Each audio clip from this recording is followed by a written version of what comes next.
Hi guys, good morning. अगर आप लोग मुझे इंस्टाग्राम में फॉलो करते हो तो आप लोगों को पता होगा कि मेरे बॉडी में बहुत सारे प्रॉब्लम्स आए हैं आफ्टर डिलीवरिंग अमाया, और उसके वजह से रिसेंटली मैं बहुत सारे ट्रीटमेंट्स ले रही हूँ। So I am going to share a beautiful conversation which is very very informative for all the ladies out there जो लोग प्रेगनेंसी का प्लान कर रहे हो या प्रेग्नेंट हो गए हो या फिर डिलीवरी हो चुकी है या डिलीवरी के बाद 10 साल बाद भी डिलीवरी की अगर आपको कोई भी प्रॉब्लम है, this video is really going to help you. And even if you are planning to have your baby anytime soon, even not sooner, अगर आप 25-26 हो और शादी करने वाले हो, कभी भी प्रेग्नेंट होना चाहते हो फ्यूचर में, this video is really going to change your perspective and this is definitely going to help you a lot. guys, इस वीडियो को एंड तक देखो। अगर कोई भी और क्वेश्चंस है या कमेंट्स में आप कुछ बताना चाहते हो, डिस्कस करना चाहते हो अपनी जर्नी, तो डेफिनेटली कमेंट्स में आप शेयर करना and watch this video. I hope कि this video will help as many women as I want because I have been through this painful journey. मुझे पता है ऐसे बहुत सारे और भी वुमेन्स है जो वो ये फेस कर रहे हो या कर सकते हो, and I don't want any more womens to face it. तो शेयर करना और इस वीडियो को जितना हो सके अच्छे से आप समझने की कोशिश करना। Guys, I am with my doctor Sayeda Mubasira. She is a very experienced and a very kind, gentle doctor. So you guys can contact her. She is in Bangalore right now. So अभी मैं इनसे ही आपकी बात करा देती हूँ, आप बात कर लो एकदम डायरेक्टली। बेसिकली डॉक्टर जो लड़कियाँ होती है आफ्टर प्रेगनेंसी या बिफोर प्रेगनेंसी वो हर चीज़ पे ध्यान देती है, but they don't give importance to their prenatal exercise, yoga, ये सारी चीज़ें बहुत हम नेग्लेक्ट करते हैं। मेरे साथ भी ऐसा हुआ कि हमने ये चीज़ को एक नेग्लेक्ट किया। तो I used to do a lot of meditation and other walking, duck walk सारा किया, but I exactly didn't know कि कोर स्ट्रेंथनिंग पे मुझे ज़्यादा फोकस करना था। कैसे? Because I had a baby वो इज़ लाइक ऑलमोस्ट 4 kgs, तो वो भी एक कॉन्ट्रीब्यूशन था क्योंकि जो गैप्स आए और जो प्रॉब्लम्स हुआ। तो आप काइंडली मेरे ऑडियंस को थोड़ा सा बताइए कि कोर स्ट्रेंथनिंग, प्रीनेटल, ये सारी चीज़ें कितनी इंपॉर्टेंट है जो हम लोग नेग्लेक्ट कर देते हैं, और उनके लिए क्या मतलब बेनिफिशियल होगा। Okay, see first of all pregnancy एक बहुत इम्पॉर्टेंट जर्नी होती है एज ए लेडी के लिए, because there are lot of changes which is going to happen in each and every part of your body. Okay, so when we are doing any kind of a treatment, especially जो हम exercise plan करते हैं prenatal, वो हम कब से start करते हैं डिपेंडिंग ऑन 18 से 20th के वीक के बीच में, with like we work with gynec who is been taking care of the lady. उसके साथ में जब हम USG वगैरह करके देखते हैं, if everything is going very normally, then we start prenatal exercises for all the patients. So based on every lady has a different issues, किसी को vomiting का प्रॉब्लम रहता है, किसी को gastritis का प्रॉब्लम रहता है, किसी को low back pain, किसी को sciatica, किसी को varicose veins, किसी को ankle swelling. Based on every lady individually we work on their issues. अब मेजर जो एरिया अफेक्टेड या sorry not affected, major area जो वर्नेबल रहता है वो लो बैक रहता है, okay, and the bladder. Because of the weight of the baby, the bladder goes for a lot of like weakness. So कभी कभी जब लीकेज होना बहुत frequent होना लग जाता है, ठीक है. So what we do is we start a pelvic floor exercises, low back static exercises based on lady, okay, कि उनका कौन सा ट्राइमेस्टर चल रहा है उसके हिसाब से we start the exercises. So उसके लिए हम लोगों को थोड़ा सा गायनेक का परमिशन की बहुत ज़रूरी होती है, because they also see what is the how is the baby growing, how is the woman उनका कैसा है, उसके बेसिस पे हमारा ट्रीटमेंट लाइन फॉलो होता है. But that is really very important until unless there are certain high risk pregnancies जिसमें बहुत कॉम्प्लिकेशंस होती हैं, तो जिसमें एडवाइस हो जाता है bed rest. Even in bed rest वहाँ पे भी हम लोग कुछ स्टैटिक एक्सरसाइजेस कराते हैं ताकि एटलीस्ट मसल स्ट्रेंथ हो या ना हो, एटलीस्ट उसका जो स्ट्रेंथ है वो मेंटेन करें. So that is something which every lady has to understand, that there are certain exercises. अब randomly जैसे duck walk करना या randomized walking करना, that is not advisable. Exactly, like in my case I was having knee issues. Climbing stairs wasn't my thing, मेरा नहीं करनी थी, but doctors said कि you have to climb this many stairs. And जब मैंने वो किया, I had like the issue got worsen, तो वो सारी चीज़ें कस्टमाइज होती है. People should know the customization of things. देखिए ये वाला ग्रुप थेरेपी नहीं होती है. It's not at all a group therapy. It is a therapy where you have to individually do it based on lady to lady. अब जैसे कि example, कुछ लोगों का विटामिन बी डिफिशिएंसी होता है ड्यूरिंग प्रेगनेंसी, वैसे भी वो कम होना ही है. तो in that case if we are putting a lot of load on the knees without strengthening the knees, then definitely the lady will land up with the pains. और वो चीज़ कंटिन्यू होता है पोस्ट प्रेगनेंसी भी, because after delivery everybody is only focusing about the infant. Right, nobody takes care of the lady. They don't know कि उस जो main जो इम्पोर्टेंस होना चाहिए वो लेडी पे होना चाहिए, because she is been very vulnerably out and she is not been taking care. और postpartum there is lot of stress on lady, और डिप्रेशन भी होता है कुछ लोगों को. तो you have to give more care to the lady compared to the child. That's something which people don't understand. They try to forget कि हाँ हमें सिर्फ बच्चों का, और लेडीज़ भी कैसा है, पेन में दर्द हो रहा होगा, कमर में भी दर्द हो रहा होगा, बच्चा रो रहा है, that is mother instinct. You can't avoid it, but you should definitely take any pain into consideration. और कभी भी जाइए, स्पेशलिस्ट से मिलिए, take the help. There is nothing wrong. Everybody will get help, but you have to come forward for that. Okay. So that is what I would suggest. After another question, like the common myth जो सबके पास होता है कि आपका C section हुआ है तो आपका तो मतलब जो वो स्टमक एरिया है वो सैबी होगा ही, पेट फुला हुआ ही रहेगा, वो अंदर नहीं जाएगा. अगर आपका बेबी भरा हुआ है, जनरली मेरे घर में भी जो मेरे रिलेटिव्स है उनका भी रिसेंटली मेरे से 6 महीने पहले हुआ है. शी वॉज ऑल्सो लाइक कि अरे ये तो पेट नहीं जाता है, पहले तो चला जाता था, सी सेक्शन के बाद अभी नहीं होता है, which is like a very common myth. I know now, but आप थोड़ा बता दो ये common myth क्यों है और ऐसा क्यों लगता है कि पेट नहीं जाएगा. अगर हम प्रॉपरली एक्सरसाइज करें, हमको टेक्निक्स पता हो, अंडर प्रोफेशनल, हाँ अंडर अ प्रोफेशनल फिजियो अगर हम करें तो हम वो चीज़ रिपेयर कर सकते हैं. Definitely. See, pregnancy में क्या होता है, why do you get that gap and why do you feel that the tummy is being come out? Let me tell you, that is called as diastasis recti dysfunction. Okay, जिसमें क्या होता है, the recti muscle, which is our abdominal muscle, which gets splitted to just to give the space to the baby.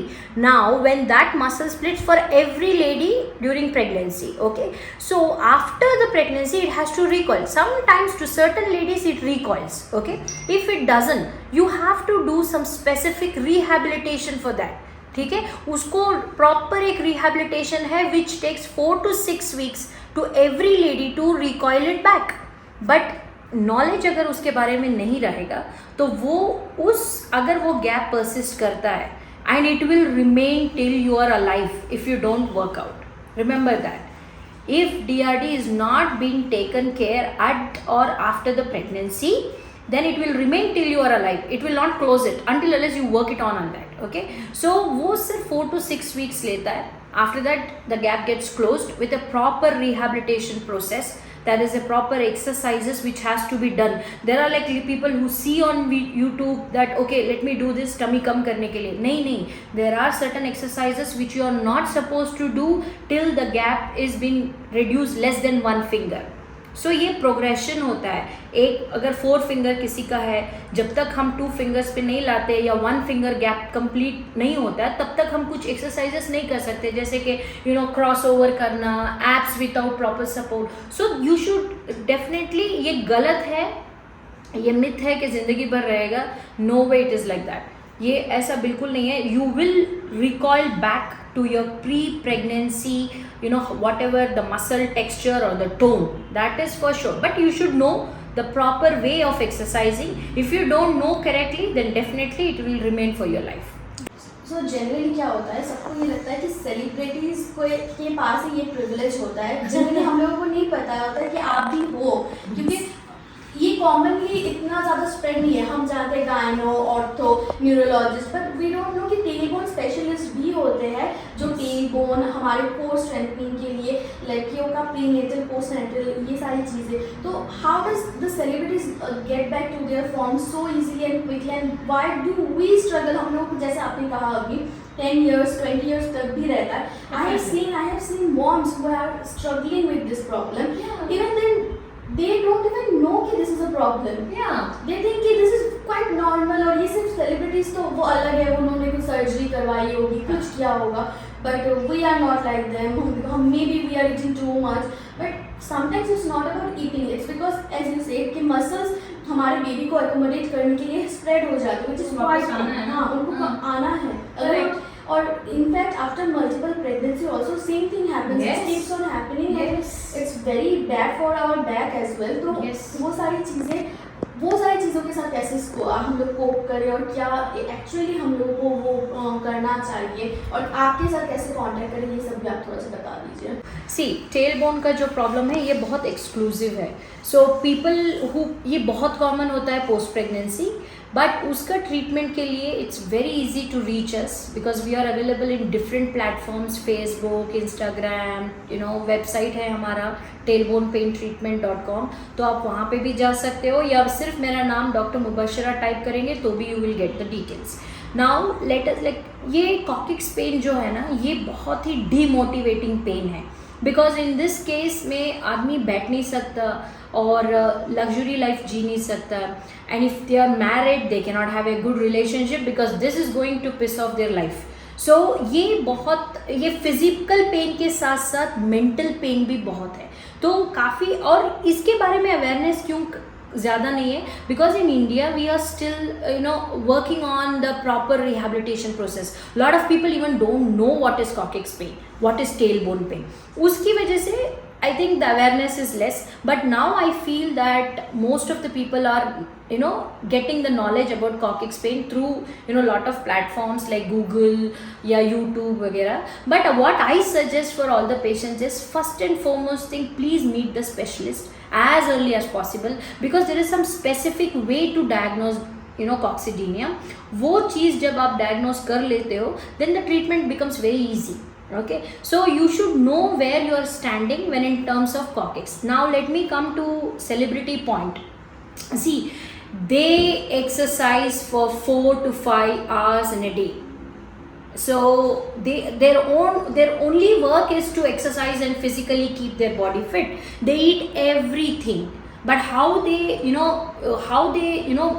use that calories or by burning those with the different form of exercises, which I think anybody, even you can also come into the same shape if you spend that much time. But the thing is, we don't have that much time to spend, because that their work is only to look good, so they will definitely have that. So that is something, but every celebrity works harder they hit the gym for at least 4 hours 5 hours per day. They do a different strengthening. Every celebrity works on different protocol. कोई लोग strength training कर रहे हैं, कोई body buildup कर रहा है, कोई वेट रिड्यूस कर रहा है, कोई अपने आप को शेप अप कर रहा है, कोई साइज 0 में जा रहा है, but everything you can see that everybody is working out, isn't it? It's only pure exercise and a diet, that's all. They are not at all using any kind of a steroids, they are not using any kind of botox or something, but they are exercising. तो वहीं पे आपका answer आ गया कि exercise and a good diet can keep you fit like anything. Simple example है Malaika Arora, how old she is, what's her age, can you guess? You can't guess also. Look at her fitness, she does only yoga, exercise and diet, that's all. वो भी diet में भी अच्छा खाते हैं वो लोग, but they know how to burn it. If they are eating, they know that I'm supposed to burn that much. So that's all. Everybody can live a very beautiful and nice life, provided you should have some proper channel to exercise, but under supervision. That also matters. Gym में जाके ऐसे randomly कुछ मत करिए. Please take help of physiotherapist, because they are the one who is going to help you to form your regime. हर एक gym trainer will not be that much efficient to understand the whole body. Okay, इसीलिए physiotherapist को रखा जाता है ताकि वो पूरा anatomy, उनको सारी नॉलेज होती है, मसल कैसे काम करती है, अगर आपको डिस्क प्रोलैप्स है तो कौन सी चीज़ें करनी है, कौन सी चीज़ें नहीं करनी है। तो please take help and correct yourself properly with the proper guidance. So that's what. एक और चीज़ है कि आप पोस्टपार्टम के if you have delivered your baby normally तो आप पोस्टपार्टम के कितने दिनों बाद स्टार्ट कर सकते हो post natal exercises After 2 weeks. After 2 weeks. Yes. वैसे हम लोग उसी after the delivery, after 4th day only we start them with the basic exercises. But for the complete वो जो DRD का exercises हम start करते हैं वो after 2 weeks. And they will be on their periods after normal delivery. Yeah. So it's fine to do That's that. fine. Exercise. ये भी एक बहुत बड़ा myth है कि periods के time पे exercise नहीं करना है. Exactly. That is really wrong. You can definitely exercise, but that depends on a lady. Yeah, how much flow and stuff. Yeah, how she's comfortable on that. If they have heavy bleeding, obviously nobody would like to. Yeah. So, but if you do exercise, it's always better for yourself. And for C-section ladies? C-section के लिए after 2 months. Okay. Yes, after 2 months, depending on what kind of an incision. That also matters. इसीलिए जब आप discharge होते हैं वहाँ पे एक फिजियोथेरेपिस्ट आते हैं आपके लिए या एक एक्सरसाइज थेरेपिस्ट आते हैं जो आपको हेल्प करते हैं. Please meet them, talk to them. They will guide you when you can start off with it, because we check. Every doctor will check the internally check करते हैं, physically check करते हैं. Based on that हम exercise का follow up बनाते हैं. तो हर एक लेडी का डिपेंड होता है. कुछ लोगों को मे बी 1 month के बाद ही हम स्टार्ट करते हैं. तो वो depending on how the suture heals, any other complications are there, उसके हिसाब से. Okay. So doctor thank you so much. आपकी वजह से बहुत सारी लेडीज़ को हेल्प मिलेगा. And I will put all the link to your insta, your Facebook and to your YouTube channel on my description box. Guys, please contact her in case if you are in Bangalore. आप दिल्ली में भी बैठते हो कभी? Yes. So yeah, तो आप दिल्ली में भी हो तो you can contact her. Just contact her. I will put her details on the description box. अगर आपको मैंने बहुत सारे मुझे DMs आए थे तो आप लोग अगर contact करना चाहते हो please contact her because you will get a professional guidance and जो भी आप करोगे वो एकदम अंडर गाइडेंस, अंडर सुपरविजन होगा. तो कोई आपको साइड इफेक्ट्स कभी नहीं होगा and you won't regret. And this is something we generally neglect कि ये सारी चीज़ें हमको लगता है कि यूट्यूब से कुछ भी रैंडम देख लिया, गूगल से कुछ भी रैंडम देख लिया, वो कर लिया. Yeah, that might be harmful. Yes. Because in my case, I needed some specific things which she modified according to my need, my body. Because I was going through too many things which I will discuss later on. But those things can't be done कि ऐसे Google से randomly. So you just need to do certain things and वो सिर्फ आपको professional help के साथ ही मिल सकता है. Definitely contact Dr. Saida Mubasira. And in case if you have any other question, you can ask her on our Instagram. Or if you have any other question, you can also send those questions in the comment section below. Thank you guys. So Thank you everyone. Thank you. Thank you, Sonista. This was so sweet of. Guys I hope कि ये video बहुत सारे women के पास reach करेगा. Reach out करने के लिए you have to share this video and I am very hopeful कि आप लोग इस वीडियो को शेयर करोगे. इस इन्फॉर्मेटिव वीडियो के साथ साथ अगर आप प्रेगनेंसी रिलेटेड और भी वीडियोस जानना चाहते हो डेफिनेटली मुझे कमेंट में बताओ. I am planning to do a series and मैं आपके साथ डिस्कस करूँगी मेरे बॉडी में क्या क्या प्रॉब्लम्स और चेंजेस आए हैं after pregnancy and how I am treating them or dealing with them along with Amaya. As you can hear, Amaya is crying in the background. तो ऐसा ही होता है. So I hope so ये video पसंद आएगा और ये इन्फॉर्मेशंस आपके काम आएंगी. मैं मिलती हूँ नेक्स्ट वीडियो में. तब तक के लिए बाय. Stay blessed.